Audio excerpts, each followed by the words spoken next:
Today we're going to be talking about breathing or the steps involved in breathing. So if you're writing this in your notebook, title can be breathing. My first question for you is, what do you think is the most common gas in the air if you had to pick? You may have said oxygen. You may have said carbon dioxide, but it is actually nitrogen. Nitrogen is the most common gas in the air. 78% of the air we breathe is nitrogen. You can see here, 21% is oxygen. Carbon dioxide is 0.04%, a tiny, tiny bit. But we know that it can have a huge impact. If you've talked about global climate change in your other classes, we know that carbon dioxide is given off by burning fossil fuels, burning gasoline.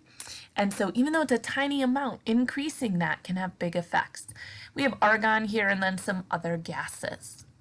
So take a look at these two graphs, or these two charts. What is the difference? We have inhaled air, we have exhaled air. What you'll notice, nitrogen's the same. So our body must not use nitrogen because we inhale 78% and we exhale 78%. Oxygen, though, we exhale 16%.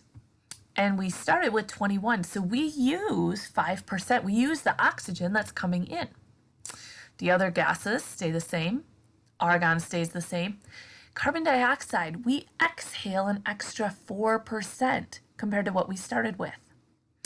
So our biggest difference is, right, when we're exhaling less CO2 and more carbon dioxide. If you've ever wondered about CPR, this is why you can exhale into somebody else's mouth and they can still survive off of the oxygen because you're still exhaling 16% oxygen. So we're going to take a look at this picture here.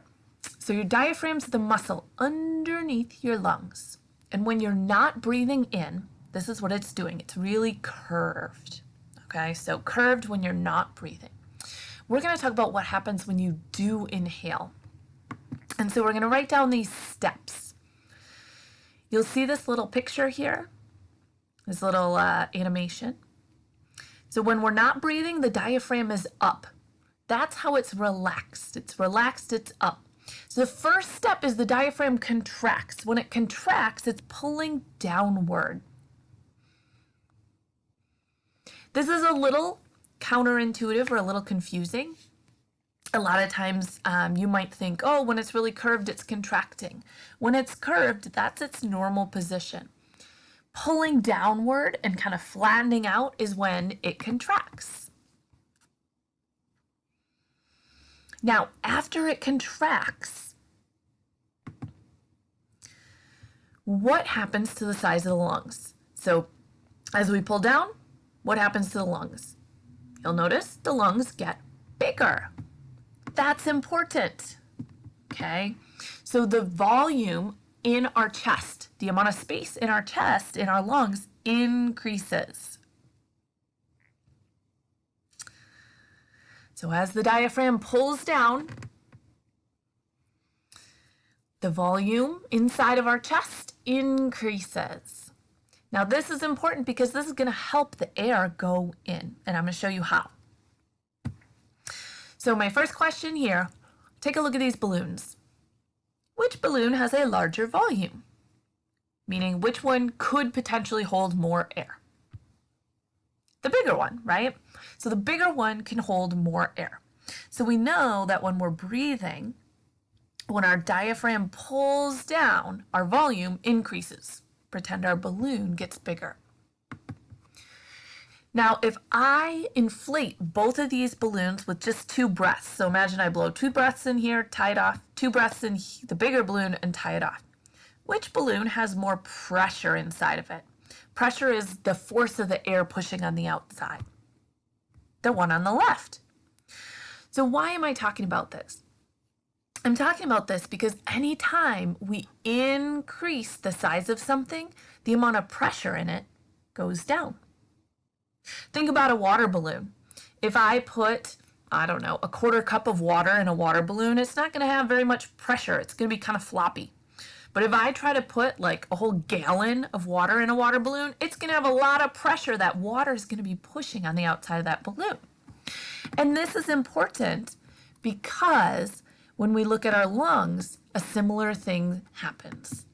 So our volume gets bigger, and so our pressure decreases in our lungs. So our lungs, our chest volume increases, that causes the pressure to go down, and in order to equalize the pressure, air gets sucked in.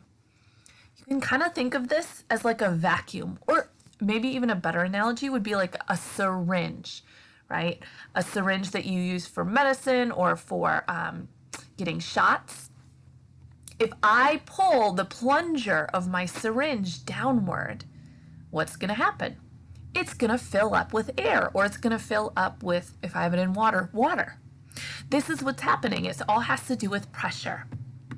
So air is going to flow into the lungs. So air flows from high to low pressure into the lungs. So the high pressure is outside, and since we lessen the pressure here, it's going to flow in. Just like we said with this syringe. If I pull the plunger back, I'm increasing the volume here, okay? And I'm decreasing the pressure, and so air is going to come in. Now we're going to do the steps in exhaling. And guess what? The steps in exhaling are the opposite. If you want, pause this video and see if you can figure them out. They're the opposite. So if we go back to inhaling, right? Diaphragm contracts and pulls downward. Well, the opposite would be the diaphragm relaxes and goes up. So here are our steps in exhaling. The diaphragm relaxes and goes up. The chest volume gets smaller. Our lungs here get smaller. There's a lot of pressure in here, and so it forces the air out.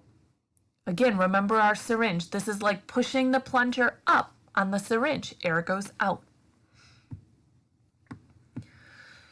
So then what happens to air once it's in the lungs? So with oxygen, right, our air we're breathing in, it goes into the lungs.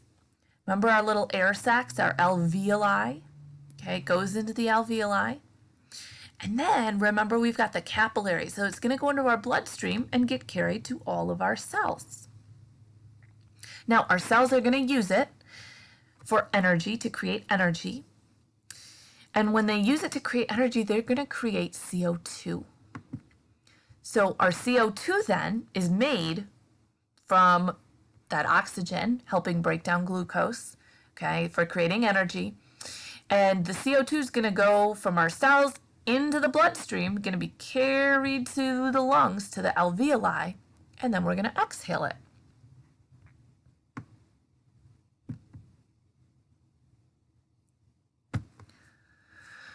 So just a little tidbit here. How do gases travel? Remember, oxygen is carried by hemoglobin, and hemoglobin's in our red blood cells. So I am actually going to add that right now, in red blood cells.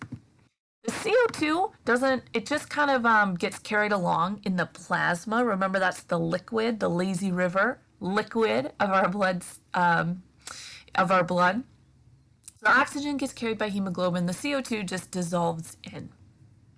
And so one interesting thing about red blood cells and hemoglobin is carbon monoxide, not carbon dioxide, carbon monoxide. So you might have heard of carbon monoxide, and you can get carbon monoxide poisoning.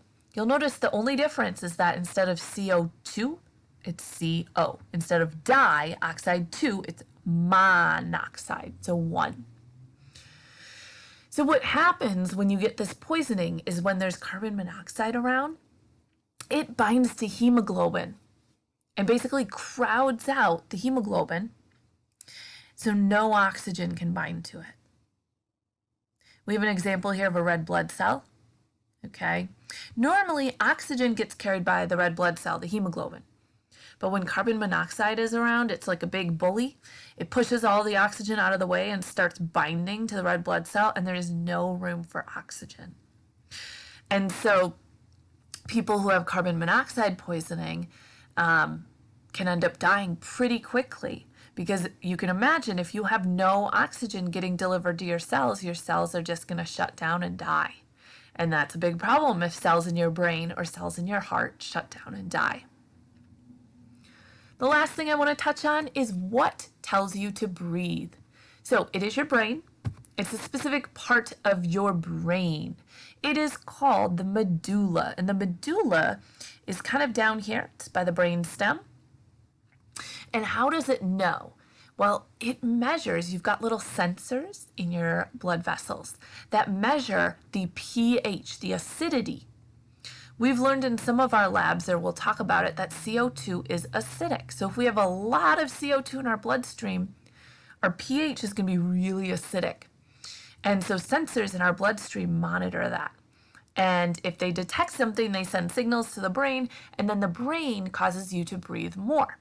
This would happen if you're exercising potentially, or working out. You're going to be generating a lot more CO2, and so that's going to trigger your brain to say, hey, we need to breathe more because our blood is too acidic. There's too much CO2 in there.